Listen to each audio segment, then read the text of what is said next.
ಶ್ರೀವಾರಿ ಕನ್ನಡ ವ್ಯಾಕರಣ ಚಾನಲ್ಗೆ ನಿಮಗೆಲ್ಲ ಸುಸ್ವಾಗತ.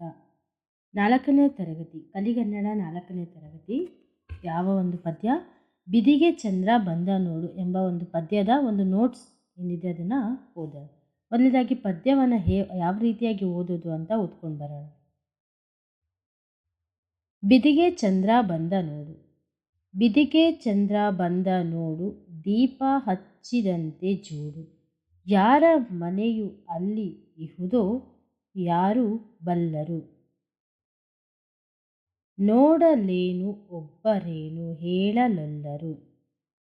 ಅಗೋ ಚವತಿ ಚಂದ್ರ ನೋಡು, ಮೂಡಿದಂತೆ ಎರಡು ಕೋಡು. ಮೃಗವು ಎಲ್ಲಿ ಇಹುದೋ ಏನೋ ನಾನು ಕಾಣೆನು. ಇಂಥ ಚಿತ್ರ ಬರೆದನಿಲ್ಲಿ ಯಾವ ಜಾಣನು.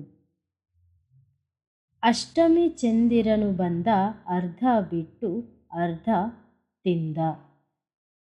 ಉಂಡಿ ಚೆಲ್ಲಿ ಕೊಟ್ಟನಿಲ್ಲಿ ಹುಡುಗನಾವನು. ಕಾಣೆ ಅತ್ತ ಇತ್ತ ಎತ್ತು ಅವನ ಠಾವನು. ಬಂದನು ಹುಣ್ಣಿಮೆಯ ಚಂದ್ರ, ಬೆಳದಿಂಗಳು ನಿಬಿಡ ಸಾಂದ್ರ.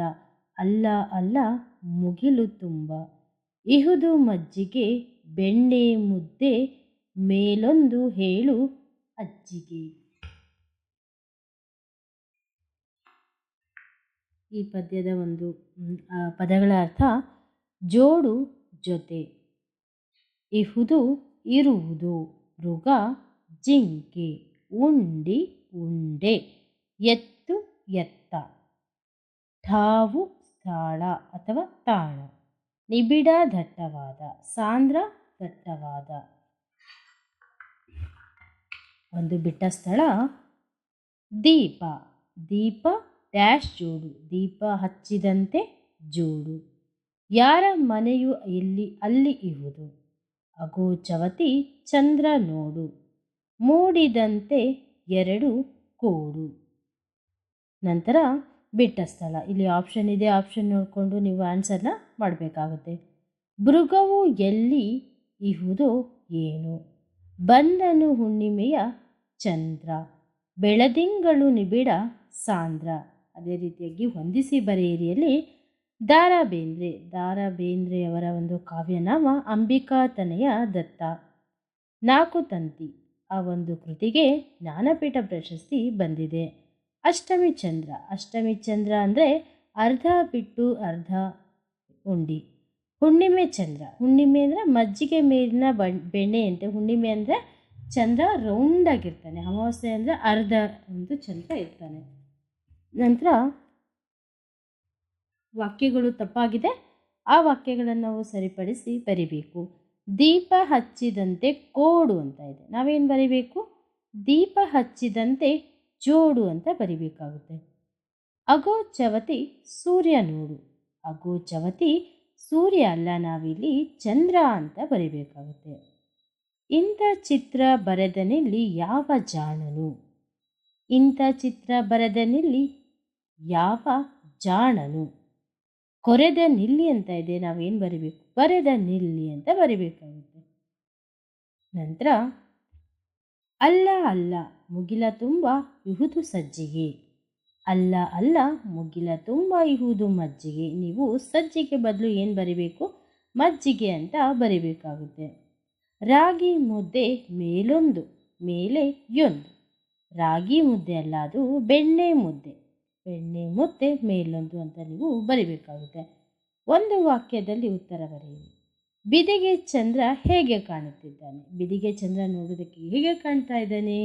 ಬಿದಿಗೆ ಚಂದ್ರ ನೋಡೋದಕ್ಕೆ ಮೃಗದಂತೆ ಕಾಣುತ್ತಿದ್ದಾನೆ.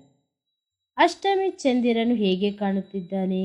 ಅಷ್ಟಮಿ ಚಂದ್ರ ಉಂಡೆಯಂತೆ ಕಾಣುತ್ತಿದ್ದಾನೆ. ಉಂಡೆ ರೌಂಡಾಗಿ ಕಾಣಿಸ್ತಾ ಇದ್ದಾನೆ. ಹುಣ್ಣಿಮೆ ಚಂದಿರನ ಬೆಳದಿಂಗಳು ಹೇಗಿದೆ? ಹುಣ್ಣಿಮೆ ಚಂದ್ರನು ನಿಬಿಡ ಸಾಂದ್ರದಂತೆ ಕಾಣುತ್ತಿದ್ದಾನೆ. ಮಜ್ಜಿಗೆ ಮೇಲಿನ ಬೆಣ್ಣೆ ಮುದ್ದೆ ಯಾರು? ಮಜ್ಜಿಗೆ ಮೇಲಿನ ಬೆಣ್ಣೆ ಮುದ್ದೆ ಯಾರು ಅಂದ್ರೆ ಚಂದ್ರ. ದ ರಾ ಬೇಂದ್ರೆಯವರ ಕಾವ್ಯನಾಮ ಯಾವುದು?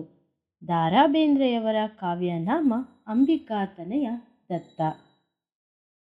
ನೀವು ಇಲ್ಲಿ ಪದ್ಯವನ್ನು ಪೂರ್ಣಗೊಳಿಸಬೇಕಾಗುತ್ತೆ.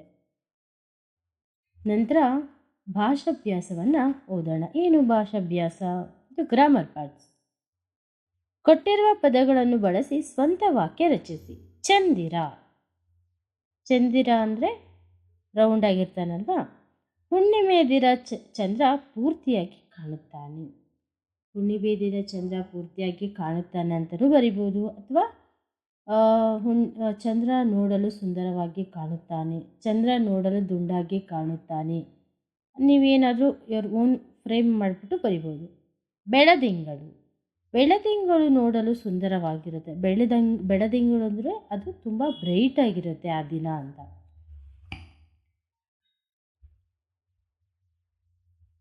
ಭೂಮಿ. ನಾವು ಜೀವಿಸುವ ಭೂಮಿ ಗುಂಡಾಗಿದೆ. ನಾವು ಜೀವಿಸುವ ಭೂಮಿ ಹೇಗಿದೆ? ಗುಂಡಾಗಿದೆ, ರೌಂಡ್ ಆಗಿದೆ. ನಂತರ ಆಕಾಶ. ಆಕಾಶದಲ್ಲಿ ನಕ್ಷತ್ರಗಳಿವೆ. ಆಕಾಶದಲ್ಲಿ ಬರಿಬೇಕು. ಆಕಾಶದಲ್ಲಿ ನಕ್ಷತ್ರಗಳಿವೆ. ಆಯಿತಾ? ಆಕಾಶದಲ್ಲಿ ನಕ್ಷತ್ರಗಳು ಫಳಫಳ ಹೊಳೆಯುತ್ತವೆ. ನಂತರ ಸರಿಯಾದ ರೂಪ ನೋಡಿ. ಆಕಾಶ ಇದೆ, ಆಕಾಶ ಬರಿಬೇಕು.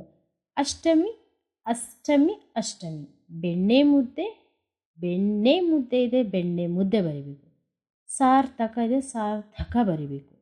ಆಶ್ರಯ, ಆಶ್ರಯ, ಆಶ್ರಯ ಬರಿಬೇಕು. ಹುಣ್ಣಿಮೆ ಇದೆ, ಹುಣ್ಣಿಮೆ ಬರಿಬೇಕು. ಪದಗಳನ್ನು ಕೂಡಿಸಿ ಬರೆಯಿರಿ. ಇಲ್ಲಿ ಅವರು ಸ್ಪ್ಲಿಟ್ ಮಾಡಿದ್ದಾರೆ, ನಾವು ಅದನ್ನು ಜೋಡಿಸಿಬಿಟ್ಟು ಬರಿಬೇಕಾಗುತ್ತೆ. ಕೊಟ್ಟನು ಪ್ಲಸ್ ಇಲ್ಲಿ, ಕೊಟ್ಟನಿಲ್ಲಿ. ಮೇಲೆ ಪ್ಲಸ್ ಒಂದು, ಮೇಲೊಂದು.